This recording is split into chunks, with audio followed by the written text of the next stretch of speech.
At a cursory glance, this year's Surface Pro 2 may resemble the Surface Pro from last year, but Microsoft has made a number of incremental upgrades under the hood. At its core, the Surface Pro 2 is still the tablet hybrid convertible slate that could be used in two different form factors as either a tablet or as an ultrabook, and offers a lot of versatility in its compact form factor. But this year, the battery life has improved, and so has a number of other features. I'm Chang Wen for Gotta Be Mobile. Please join me in this video review as we take a look at Microsoft's Surface Pro 2. This year, the most noticeable improvement about the Surface Pro 2 is actually under the hood. The Surface Pro 2 is powered by Intel's 4th generation Core i5 processor called Haswell. With a dual-core i5 processor clocked at 1.6 GHz and Intel HD 4400 graphics, the Surface Pro 2 is able to power Microsoft's Windows 8.1 Pro without any hiccups and is able to run legacy apps and have a much improved battery life.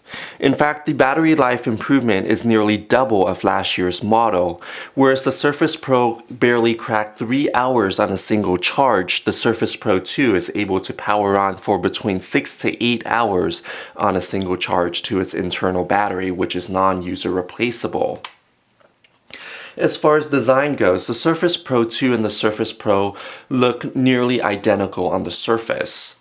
It still has the same 1080p optically bonded glass, which provides for lower reflectivity and higher light output.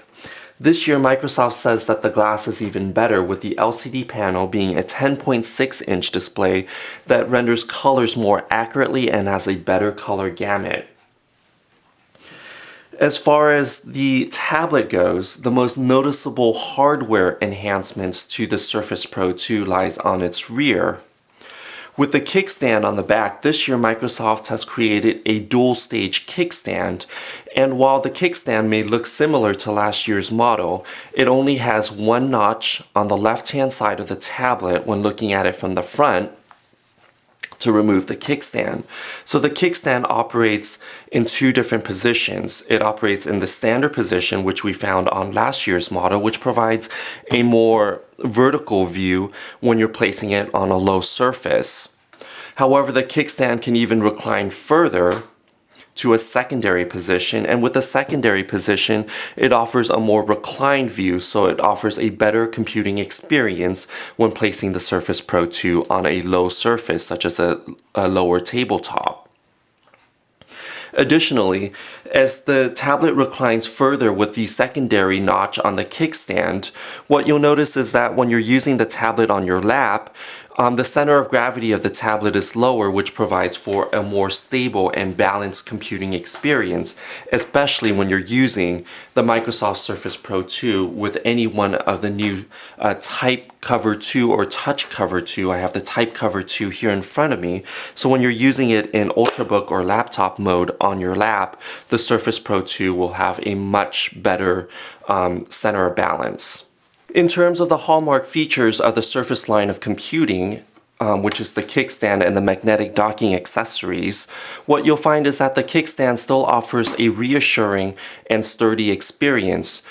Never when using the Surface Pro 2 do you feel like you're going to bend or snap off the kickstand. The body is still made of a stable and sturdy magnesium alloy that Microsoft calls vapor magnesium. When you're snapping the tablet into the keyboard or into any of the other accessories, magnets will do the trick, and you hear a reassuring snap sound when the keyboard is attached. In fact, the magnet is strong enough that you can dangle the tablet from the keyboard and not worry about the Surface Pro 2 dropping. Magnet is also found when you're looking at the tablet from the right-hand edge of the tablet, and here on the right-hand edge you have the charging port, and it uses a similar type of charging, of a magnetic charging that Apple has used for its MacBook Pro charging accessory called a MagSafe connector. And here Microsoft says it has redesigned the magnetic charging port so that the charging cable attaches in more securely and easily without the user having to fumble around. One of the complaints with the Surface Pro 1 was that the magnetic charging port was a little bit difficult to insert. So this year, the angle is a little bit different so that when you insert the charging, it snaps in more easily. There is an LED light at the top that shows that the tablet is charging when it's plugged into a wall charger. And the simplicity with the magnetic charging is that if you have the Surface Pro 2 on a table, and your cord is off to the side and someone walks over and trips on the cord, the magnetic mechanism detaches and disengages from the tablet easily so that the Surface Pro 2 doesn't go flying across the room. In terms of the hardware itself, the physical hardware of the Surface Pro 2, what we're seeing is this tablet has a 10.6-inch display with a 1080p Full HD resolution. The one complaint about the display that I have is that despite the glass being optically bonded, you can still see a lot of reflection going on, and this is with the screen turned off to 100% or turned on to 100% brightness. Additionally, when used in tablet mode, you're going to appreciate the somewhat wide bezels as it gives your fingers a place to rest when gripping the tablet when using it in slate computing mode. However, when attached to a keyboard and placed on your desk, the bezels do look out of place on such a modern device because the bezels are quite large, especially when compared to a smaller device like Samsung's Galaxy Note 10.1 2014 edition, which has much slimmer bezels on the sides. Additionally, while the 1080p display is gorgeous and supports Microsoft's ClearType font rendering technology, the display seems somewhat anemic when compared to some of the high-end consumer-grade tablets such as Apple's iPad Air, which has a Retina display, and even Samsung's Galaxy Note 10.1 2014 edition, which has a much higher resolution screen than a 1080p display on the Surface Pro 2. Still, the Surface Pro 2 represents an excellent computing experience, and let's go ahead and take a look at some of the ports and some of the features of the hardware going around the tablet. On the left-hand side, you have a 3.5mm audio jack. You have a volume up and down rocker button here to adjust the volume without having to do it either through the keyboard or through the control panel software-wise on the tablet itself. The tablet has a single input port here with a USB 3.0 port on the left-hand side. On the top, you'll notice that the tablet is relatively clean and devoid of any ports or button, save for a power button close to the right-hand edge on the top panel. You have here a speaker grill, and new to this year is Adobe's sound rendering technology. So the Surface Pro 2 will have a better audio output than the original Surface Pro, and it will have somewhat of a louder sound profile as well with richer audio fidelity. On the right-hand edge, you'll find that there is a micro SD card slot, so you can augment the tablet with a memory card that goes up to 64 gigabytes at this time. Towards the bottom, you have the magnetic charging port, which you can attach your wall cable to charge the tablet. And on the bottom, you have a mini display port, which you can connect this tablet either to a dock or directly to a monitor to have a larger display or computing experience when using the tablet at your desk at work or at home. So you can convert the Surface Pro 2 between a tablet, an Ultrabook or laptop with a keyboard accessory, or when docked as a home PC, so it offers more functionality and versatility in this computing experience. On the top, you'll notice that there is a vent here. It's a very thin vent that runs around the top edge and goes down the sides to where the hinge meets for the kickstand. So this vent panel here at the top actually has a small two small fans inside, and in use the fan doesn't turn on as frequently as it does on the original Surface Pro. So there are a number of benefits to this design. Microsoft has tuned the fan so that when it's not powered on, it's not consuming battery, so this helps to lengthen the battery life when coupled with Intel's Core i5 Haswell processor. Additionally, when the fan is not powered on, you'll have a much quieter computing experience. So if you're using the Surface Pro 2 in a library or a quiet space, you won't hear the whirling sound of the fan turn on as frequently as you would on the original Surface Pro.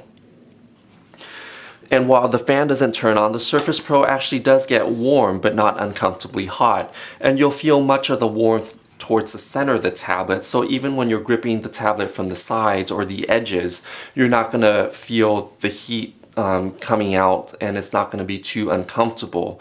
And when you're activating the kickstand and placing it on your lap as such, you're not going to feel the heat blaring down onto your pants or onto your legs. The Surface Pro 2 starts at $899 for a 64 gig configuration, and users can go up to a 512 gigabyte configuration with SSD, and that clocks out at $1799. There's a 128 gigabyte configuration for $999 and a $1,300 configuration with 256 gigs of SSD storage. Both the 64 gig and the 128 gig start out with 4 gigs of RAM, while the larger configurations, the 256 and the 512, comes with 8 gigs of RAM standard. With the Surface Pro 2, you won't be able to change out the SSD or add storage physically to the device unless you do it through a USB flash drive, a micro SD card slot, or rely on Wi-Fi to access the cloud that way.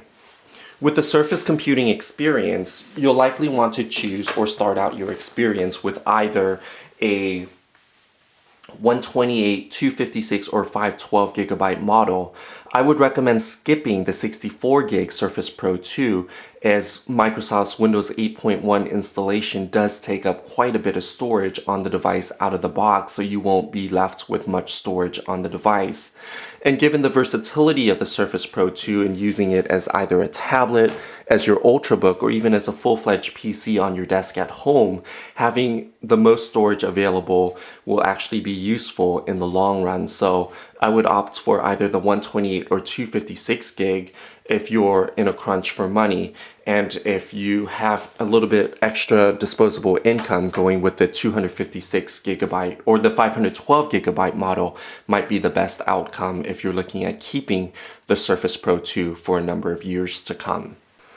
The most noticeable thing about the Surface Pro 2 for power users is that it doesn't support the new 802.11ac Wi-Fi standard. The Surface Pro 2 does support all the other protocols, but not the faster 802.11c. For consumers, it's not going to be a problem, as most consumers won't have the fastest gigabit Ethernet available, and also most consumers may not have an 802.11c compatible Wi-Fi router to take advantage of the speeds. However, for power users, the Surface Pro 2 does miss its chance at offering some of the most forward-looking specs to keep the device future-proof for the years to come. With the Surface Pro 2, Microsoft does support an active digitizing technology from Wacom, which is the same technology that rival Samsung is using on its Galaxy Note series of Android tablets and smartphones. With Wacom's active digitizing technology, Microsoft does include the Surface Pen, which is a Wacom-powered pen. It doesn't have any batteries, and it does offer a lot of precision and accuracy for creative and digital artists. So you can draw, doodle, take notes, write, and sketch different things on the Surface Pro 2. It's the same pen that's included on the original Surface Pro out of the box, and the pen does have a button here on the side, as well as an eraser on the top. So if you want to erase, all you would have to do is flip the pen over and erase as you would a regular pencil. There is also a shirt clip here, so you can clip it into a shirt pocket so you won't lose the pen when you're carrying it around. Additionally, when you're carrying the Surface Pro 2 around and you're not using the charging port here to charge the device as you would at your desk, this would also allow the pen to magnetically dock into this port so you can carry it around more easily. The magnet is located inside the side button here, and all you would have to do is just place it into the charging port, and the pen securely attaches that way. The pen, even if you're not a digital artist, can be used as a mouse or a pointing stick so that you can select and right-click on different menu items on the Surface Pro 2. This year, the most significant change to Windows 8.1 is the return of the Start button here on the lower left-hand side. And the Start button will actually take you back to the modern UI where you'll find the live tiles. With the live tiles, Microsoft has also made a number of changes. Here you're going to see larger live tiles that show you a lot more information, such as this weather tile that wasn't present before on Windows 8, and also you'll have smaller icons as well to conserve and save space. Microsoft has made a number of different changes that makes the Windows 8.1 UI, the modern UI, a lot easier to navigate. With Windows 8.1, you would have live tiles here on the modern UI, and if you swipe up from the bottom of the screen or from the middle of the screen upwards, you're going to get a detailed list of all the installed applications on the Surface Pro 2. The applications list include modern UI applications that are present here, such as the Facebook application, and it also includes applications that are designed to work in the classic desktop mode. Another change to Microsoft's Windows 8.1 is the ability to multitask and snap two windows together. However, if you connect the Surface Pro 2 via its mini display port on the right-hand edge of the tablet and connect it to a larger monitor, you can snap even more windows, up to 3 or 4 windows total on the Surface Pro 2. Just like Samsung's multi-window view on the Galaxy Note series, you can go ahead and snap multiple windows together, and you can go ahead and rearrange them so that you have two applications running side by side. You can go ahead and even resize the app windows so that you can put emphasis on one app. So if you're looking at search results, you can have the search results appear to take up more space if you're focusing on this task while minimizing a task that you may not need the screen real estate for. Another significant improvement with Windows 8.1 is that SkyDrive integration is more deeply built into the operating system. When you first set up the tablet out of the box, you have to set up and sign up with a Microsoft ID, so you can use either a live.com, an outlook.com, or even a hotmail.com ID to integrate with this tablet. And if you don't have a Microsoft ID, you can go ahead and create one when you're setting up the tablet for the first time. And when you're doing this, it would give you a number of different cloud-based features, and it will give you a Skype ID so you can go ahead and communicate, video chat, and send messages to other users on the award-winning Skype platform. And it will also give you a SkyDrive account so that you can access. SkyDrive is Microsoft's cloud storage mechanism, and it allows you to store documents, photos, videos, and other content on the cloud either privately so that only you have access to it, or publicly so that you can go ahead and share the content with your friends and select peers. With SkyDrive, the integration is a little bit more natively built into the tablet. So now you have somewhat of a faux kind of directory using SkyDrive. So you would have more control over your files and your file management from the modern UI perspective. And even when you're looking at the classic desktop and you're opening your files, and here I'm opening the Windows Explorer, SkyDrive is actually built in as a tab or as a drive on your Windows Explorer. And when you're clicking through, what you'll see is that SkyDrive will allow you to view content both that are stored in the cloud and content that is stored locally on the desktop. So here, when it says online only, it means that the content is stored only available on the cloud. And when I open it or click it to open it, it will download to my desktop, and it will give me it will allow me to then save it to my desktop so I would have it locally on my computer versus accessing it only on the cloud. So once I do that, it would say it's available offline. Another feature that's built into Windows 8.1 is deeply embedded Bing search integration. So before, when you wanted to search, it would only search locally on your device for content such as your contacts, your emails, your calendar appointments, any apps and other content stored within specific apps. But now once you access the search just by swiping in from the right hand side and going to the search menu, if you search for, say, Obama, who's the president right now of the US, it will pull up this card interface where it gives you quick facts about the president, any recent news, other searches that might be related to Obama. And if you swipe over, it will give you additional content from select websites that, that Bing will search through for. So we'll give you the White House page, Wikipedia, and other relevant facts and information about Obama. So that's a nice search feature.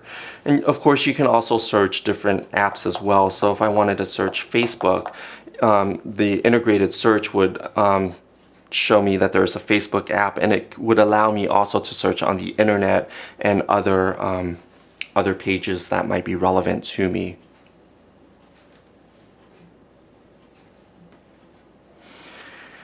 Additionally, this year, the live tiles for the mail application has also improved. And this year, it's a lot easier to find a lot more context out of your mail application.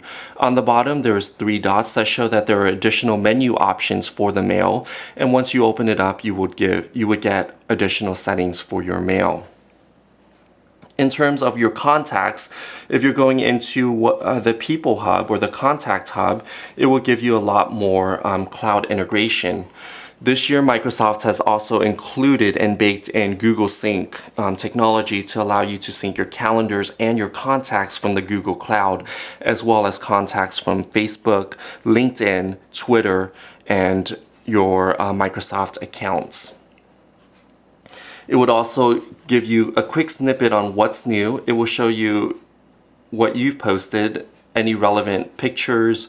So we'll pull in various different content from your various social networks as well.